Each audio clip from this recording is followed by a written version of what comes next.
पूरी दुनिया जिस महामुसीबत से सबसे ज्यादा परेशान है वो है कोरोना, और उससे मुक्ति का एक ही रास्ता है, जल्द से जल्द वैक्सीन का आना। पूरी दुनिया जिस वैक्सीन का इंतजार कर रही है वो तोहफा हिंदुस्तान उन्हें जल्द दे सकता है। खास बात यह कि 15 अगस्त के दिन भारत कोरोना की वैक्सीन पेश कर सकता है। भारत बायोटेक की कोवैक्सीन का ह्यूमन ट्रायल 7 जुलाई से शुरू हो रहा है। इसके अलावा कैडिला जाइडस के भी ह्यूमन ट्रायल की मंजूरी मिल चुकी है। हालांकि वैक्सीन की लॉन्चिंग को लेकर बहुत से सवाल बाकी हैं, लेकिन सबसे बड़ा सवाल ये कि क्या 15 अगस्त को कोरोना से आजादी दिलाएगा हिंदुस्तान।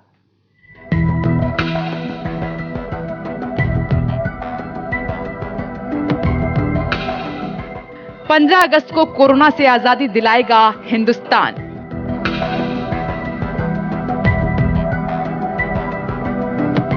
सात जुलाई से 12 शहरों में human trial.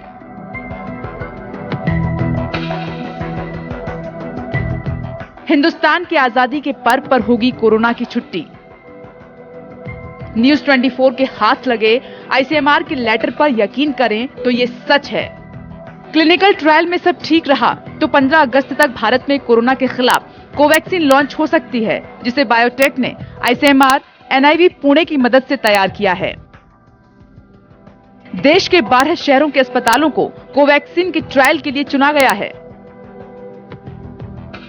Visakhapatnam, Rohtak, AIIMS Patna, Belgaum, Nagpur, Gorakhpur, Chengalpattu, Panjagutta, Bhubaneswar, Kanpur, Oshalabag village, Goa. ICMR के महानिदेशक डॉक्टर बलराम भार्गव ने कोवैक्सीन की ट्रायल को लेकर चिट्ठी लिखी है और जोर दिया है कि वैक्सीन को जल्द से जल्द लॉन्च करने की जरूरत है। इस लेटर में तमाम स्टेक होल्डर वैज्ञानिकों के लिए लिखा है कि किसी भी सूरत में 7 जुलाई तक ट्रायल शुरू करें। फिलहाल यही सबसे अहम प्रोजेक्ट है जिसमें सरकार के शीर्ष स्तर के लोगों की नजर और निगरानी है। जल्द से जल्द ट्रायल पूरा करें जिससे 15 अगस्त तक हम लोगों के लिए इस वैक्सीन को लॉन्च कर पाएं। हालांकि ये आप लोगों के सहयोग और क्लिनिकल ट्रायल के परिणाम पर निर्भर करेगा, पर क्लिनिकल ट्रायल में देरी हुई तो उसको गंभीरता से लिया जाएगा। हालांकि आईसीएमआर के इस आदेश को लेकर सवाल भी उठ रहे हैं कि क्या मानव ट्रायल के पहले चरण और दूसरे चरण के महीने के बाद वैक्सीन लोगों के लिए उपलब्ध हो सकती है, तब जबकि भारत बायोटेक ने खुद इस क्लिनिकल ट्रायल की समय सीमा 1 साल 3 महीने की रखी है। तो फिर 15 अगस्त को इसे कैसे लॉन्च किया जा सकता है? ऐसा लगता है कि ये सारी पब्लिक को डिस्ट्रीब्यूट हो जाएगी, इंजेक्शन लगेगा और कोरोना अभी खत्म हो जाएगा। ऐसा बिल्कुल नहीं है। ये फेज 1 से लेके फेज 4 ट्रायल में नॉर्मली मिनिमम पॉसिबल टाइम होता है 1 से 1.5 साल मिनिमम, बहुत फास्ट चलें। अगर हम बहुत भी फास्ट चलते हैं तो ये समझ लीजिए कि इस साल तो वैक्सीन नॉर्मल पब्लिक यूज में आना बहुत ही डिफिकल्ट है। भारत बायोटेक के साथ कुल 7 कंपनियां इस वक्त देश में वैक्सीन बनाने में जुटी हैं। जाइडस कैडिला को भी ह्यूमन ट्रायल के लिए मंजूरी मिल चुकी है। Drug controller general of India ने जाइडस कैडिला को कोरोना के वैक्सीन के क्लिनिकल ट्रायल की मंजूरी दे दी है।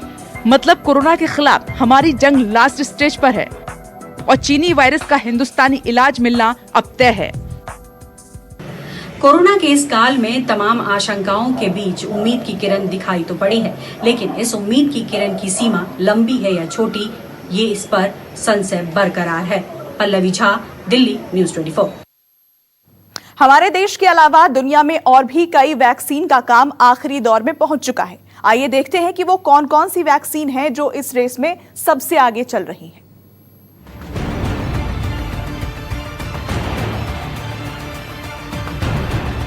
भारत बायोटेक की कोवैक्सीन के अलावा एक और दवा को हिंदुस्तान में ह्यूमन ट्रायल की मंजूरी मिली है, जो है जाइडस कैडिला की वैक्सीन। देश में कुल 7 कंपनियां वैक्सीन बनाने में जुटी हैं। 2 वैक्सीन को ह्यूमन ट्रायल की इजाजत मिली। भारत बायोटेक की कोवैक्सीन का ट्रायल 7 जुलाई से, जाइडस कैडिला की वैक्सीन का भी ह्यूमन ट्रायल जल्द।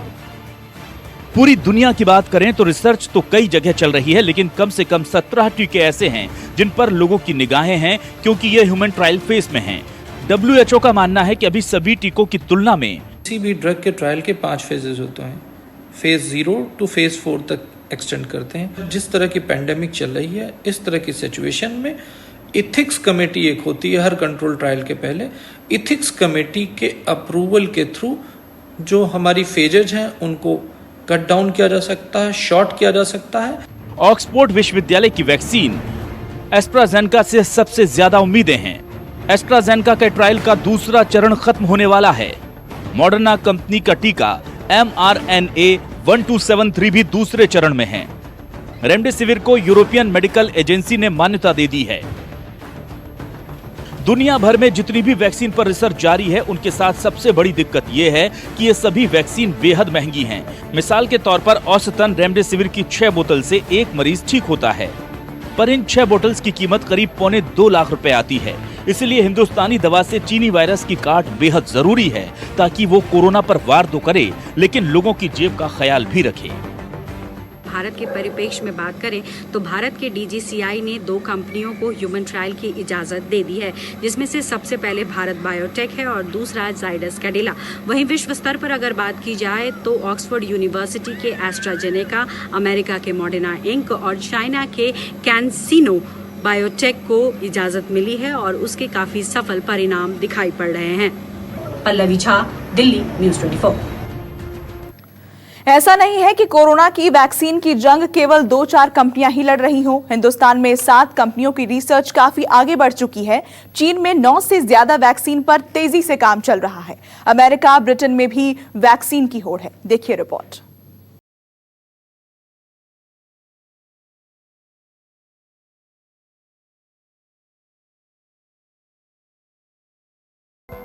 कोरोना के खतरे ने पूरी दुनिया को एक कर दिया है। घोषित और व्यापक तौर पर दुनिया भर में करीब 140 वैक्सीन पर बड़े पैमाने पर काम चल रहा है, लेकिन दवा के परीक्षण से लेकर इसके खुले बाजार में आने तक इसके कई चरण होते हैं, जिसके चलते वैक्सीन बनने में काफी वक्त लगता है। इस रेस में सबसे आगे चल रही वैक्सीन की स्थिति के बारे में हमने आपको बताया, लेकिन और भी कई वैक्सीन ऐसी हैं जो डार्क हॉर्स साबित हो सकती हैं।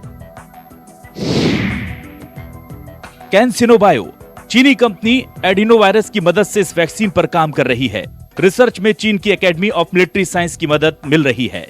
वैक्सीन का ट्रायल दूसरे चरण में पहुंच चुका है। रूसी कंपनी की वैक्सीन रूस की मिनिस्ट्री ऑफ हेल्थ के अंतर्गत ये काम गमालिया कंपनी कर रही है और ट्रायल फेज 1 में है। 2 तरह के एडिनोवायरस AD5 और AD26 के साथ कोरोना वायरस के जीन पर प्रयोग जारी है। वुहान की चीनी कंपनी भी कर रही है वैक्सीन तैयार। चीनी कंपनी सिनोफार्म के मुताबिक वो ट्रायल के 3rd फेज में है। संयुक्त अरब अमीरात के सहयोग से ये काम कर रही है। जल्द ही गल्फ में इस दवा की क्षमता और उपयोगिता को टेस्ट किया जाएगा। इंपीरियल कॉलेज लंदन को मिला मॉर्निंग साइट का साथ। दोनों कंपनियों की मिलीजुली कोशिश से RNA वैक्सीन पर काम जारी है। ट्रायल के दूसरे स्टेज में पहुंच चुकी है वैक्सीन। इसके साथ कुछ और दवाएं हैं जिनके परिणाम बेहद अच्छे आए हैं। अमेरिका की इनोवियो वैक्सीन पर भी काम तेजी से चल रहा है। जर्मनी की क्योरवैक वैक्सीन भी काफी तेजी से आगे बढ़ रही है। कोरिया की जेनेक्साइन वैक्सीन के रिजल्ट्स अब तक बेहद अच्छे आए हैं और फ्रांस की सनोफी ट्रांसलेट वायो की वैक्सीन दूसरे स्टेज में है। साफ है कि पूरी दुनिया कोरोना को हराने में जुटी है और इंसानियत का सबसे बड़ा तकाजा इस वैक्सीन का बनना है। साथ ही ये वैक्सीन इसे बनाने वाले मुल्क की इज्जत और मेडिकल साइंस में उसकी हैसियत में 4 चांद लगा देगी, ये भी तय है। Bureau report, news 24। नमस्कार, मैं हूं मानक गुप्ता। अगर आपको हमारा ये वीडियो पसंद आया हो तो इसे लाइक और शेयर जरूर करें और हाँ, हमें सब्सक्राइब और फॉलो करना ना भूलें, ताकि आप देश और दुनिया की कोई खबर मिस ना करें। तो जुड़े रहिए हमारे साथ और देखते रहिए न्यूज़ 24।